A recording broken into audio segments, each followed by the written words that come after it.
Assalamualaikum warahmatullahi wabarakatuh. Perkenalkan, nama saya Noviantika, Stambuk F5212025.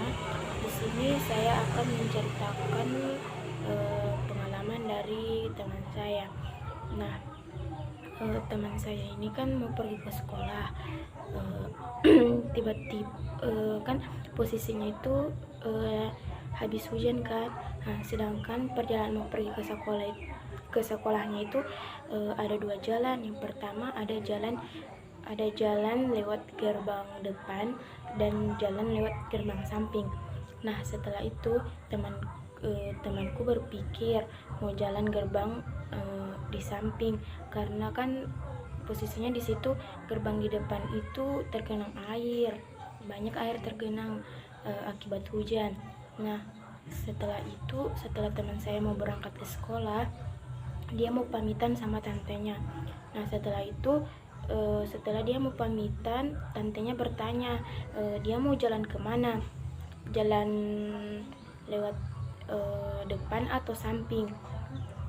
Nah, terus teman saya itu menjawab dia mau jalan lewat samping. Terus tantenya bilang jangan lewat samping karena disitu kan banyak angsa. Nah, setelah itu teman saya tidak mau mendengarkan begitu, dia tetap mau jalan lewat situ. Nah, setelah itu selepas itu teman saya sudah berangkat ke sekolah kan. Nah, tiba-tiba di jalan dia bertemu angsa. Nah, dia berpikir di situ angsa itu seperti bebek, dan angsa tersebut dia sudah berjalan dan sudah mendekati angsa tersebut. Tiba-tiba angsa tersebut mengejarnya. Nah, jadi kesimpulannya, janganlah kita membantah kepada orang tua, akibatnya akan berimbas pada diri kita sendiri.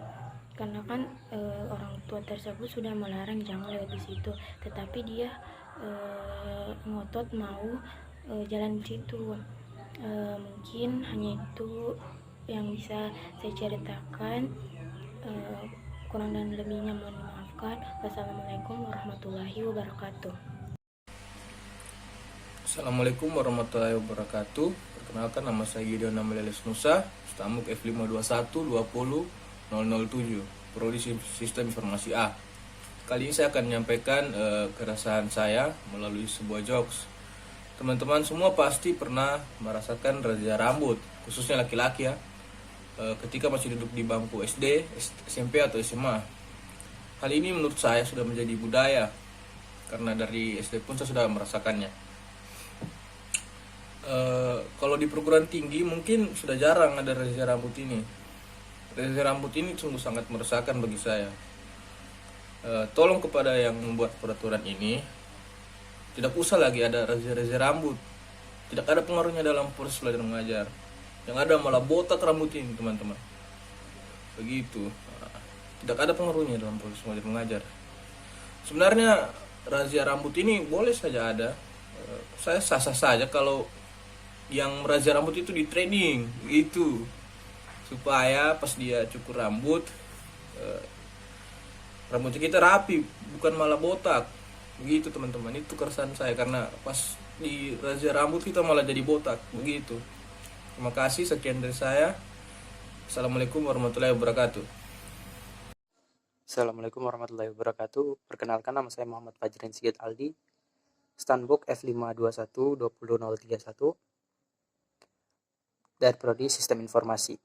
Baik, di sini saya akan menceritakan sedikit pengalaman lucu teman saya. Jadi waktu itu saya punya teman. Kebetulan teman saya ini orang luar atau orang rantau. Dia itu belum paham sama sekali bahasa atau istilah-istilah yang ada di Palu. Jadi waktu itu kejadiannya Selepas ia berbelanja di pasar, lalu ia kembali ke tempat parkir.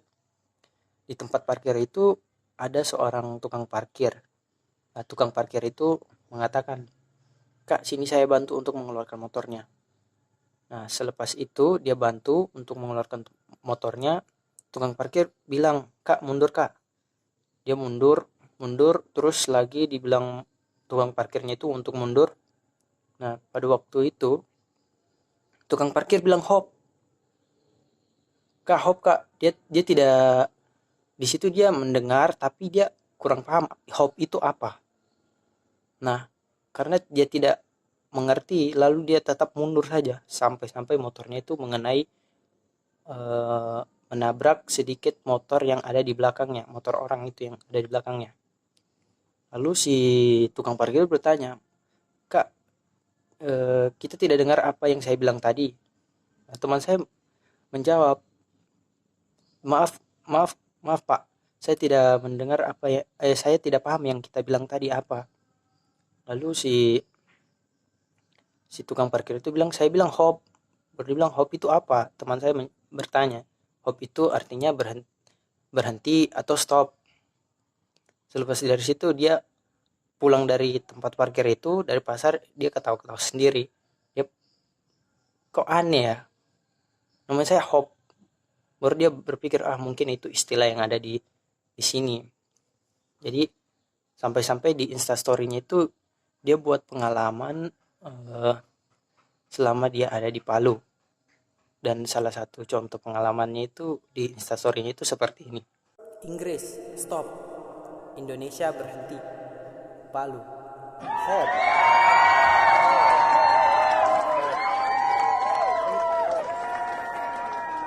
Hop. Assalamualaikum warahmatullahi wabarakatuh. Nama saya Muhammad Ilham Ronaldi dengan nomor standbook saya F521-20034 dari Prodi Sistem Informasi kelas A. Jadi untuk memenuhi tugas mata kuliah Ilmu Sosial Budaya Dasar, jadi saya di sini mengambil option teka-teki.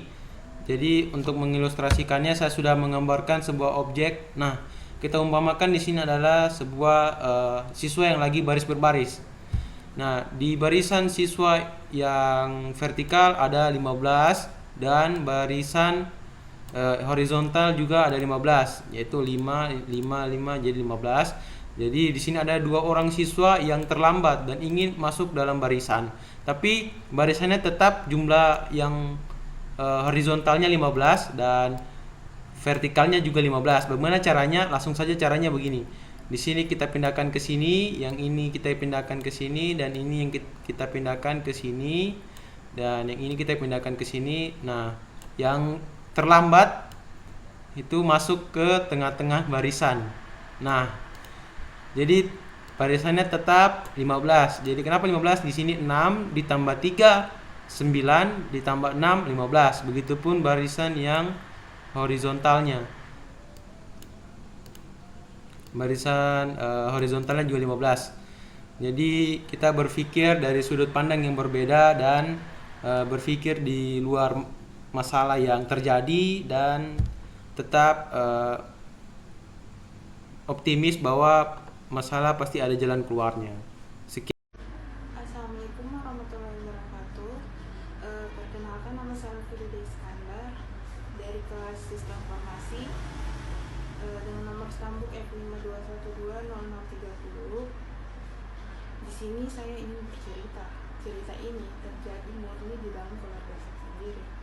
Ketika ponakan saya bertanya kepada ibunya, dia bertanya bahwa, "Ibu, kenapa saya hitam sedangkan ibu dan adik itu putih? Apakah saya betul anaknya ibu atau bukan? Karena kulit kita itu tidak sama." Dengan rasa penasarannya, dia selalu bertanya pada ibunya mengapa kulitnya itu hitam, sehingga ibunya perlahan menjawab. Dan dia selalu mencari tahu mengapa dia terlahir hitam. Dan suatu ketika ibunya pun bertanya pada dia, kenapa bisa dia bertanya seperti itu? Sehingga ibunya pun menjawab pertanyaannya itu. Dan kakak saya pun menjawab, Karena kalau kamu itu putih, kamu itu gampang kotor. Sedangkan kalau kamu hitam, kulit kamu itu gampang dibersihkan. Dan dia menjawab itu sambil tertawa. Dan ponakan saya pun murung. Karena tidak tega ibunya lihat ponakan saya itu murung, dia berkata, kulit kamu itu udah bagus, kulit kamu itu ikut ayah kamu itu ikut kulit ayah kamu, sedangkan kalau adik kamu ikut kulit ibu. Lagi pula biar tidak putih kamu itu udah cantik, karena cantik itu tidak perlu putih, cukup hati kamu bersih. Lagi pula ibu tidak pernah membeda-bedakan kamu dengan adik kamu, dan juga kamu harus bersyukur. Tidak boleh merasa kalau kamu itu beda. Dari kesimpulan dari cerita saya, bisa disimpulkan bahwa menjadi seorang ibu itu tidak mudah. Kita harus mempunyai banyak ide untuk bisa menjawab pertanyaan-pertanyaan seorang anak yang terkadang tidak terduga, agar anak lebih bersyukur dan bisa menerima apa yang Tuhan berikan, dan juga lebih bisa memahami bahwa dirinya itu sempurna dan tidak merasa berbeda dari yang lain. Oke, sekian dari cerita saya. Saya akhiri. Assalamualaikum warahmatullahi wabarakatuh. Ini satu video dan oke, saya beli satu permintaan. Monggo. Oh bukan, itu iklan jarum-jarum 76. Oke, assalamualaikum warahmatullahi wabarakatuh. Perkenalkan, nama saya Muhammad Asri Eka Pratama dengan nomor standbook F521200049. Oke, di kesempatan kali ini saya akan membagi pengalaman yang mana itu menurut saya lucu untuk diceritakan sebagai tugas saya. Jadi itu ceritanya itu begini. Kan di zaman SMP itu kan rajin-rajinnya itu bayar uang kas untuk bayar inilah, bayar itulah, persiapan inilah, persiapan itulah. Tapi saya ini orangnya paling malas bayar uang kas, sudah paling malas bayar uang kas, sering utang pakai uang kas. Jadi sampai sekarang itu utang sama uang kasku belum lunas. Di uang kas SMP itu belum lunas. Jadi ceritanya begini, kan jarak ke rumahku dari rumahku ke sekolah itu hampir 15 sampai 20 km lah. Jadi pas mau pulang sekolah hari Jumat, saya lupa isi bensin, baru uangnya sudah habis kan. Sudah habis apa pakai di sekolah, pakai jajan. Sudah, pas saya pulang, bagaimana sudah caranya pulang ini, bensin sudah tidak cukup sampai di rumah kan. Saya tanya temanku yang saya bonceng, tidak ada juga uangnya. Oh iya, tunggu dan. Pas sudah di perjalanan berpikir-pikir. Nah, pas di situ lewat bendahara kelas. Nah, bendahara kelas. Bendahara, stop dulu. Kenapa? Boleh punya muka, so tiada bensinku ini. Oh iyo, saya heran, saya tidak tahu juga kenapa. Padahal sudah saya sering tidak bayar uang kas, sering berutang di uang kas, tetap dia kasih pinjam saya. Mungkin karena dia suka saut itu, jadi langsung dia kasih. Oh iya, tunggu. Nah, pas dia mau cek, dia tidak lihat kiri kanan kan, kiri kanan jalan. Pas dia mau ambil uang di dompet, dia mau kasih. Oh iya, saya pegang kan dua tasku ini. Dan pas dia mau kasih, datang motor batabrak. Wah, batabrak kan pingsan. Sudah jadi temanku yang sama jadi dia bilang, Sri angkat temanmu itu. Dia saya, cuma kan waktu itu saya SMP kecil. Memang sampai sekarang masih kecil, cuman lebih besar lah dia waktu itu yang cewek kan. Baru kan SMP itu zamannya jaim. Bagaimana sudah ini? Datang sudah warga, angkat dibawa ke dalam rumah. Sudah karena dibawa ke dalam rumah, sudah langsung saya, ayo periksa kita. Karena saya rasa saya tidak salah, sudah saya kasih tinggal kan. Terus untung ada orang yang satu kampung dengan saya, sudah dikasihkan saya uang pakai beli bensin. Pulang sudah kita kan. Jadi saya rasa kayak lucu, saya rasa kalau saya ingat ulang peristiwa itu, baru saya ceritakan ulang dengan bandara itu, ketawa juga dia. Jadi sekian dari saya. Wassalamualaikum warahmatullahi wabarakatuh.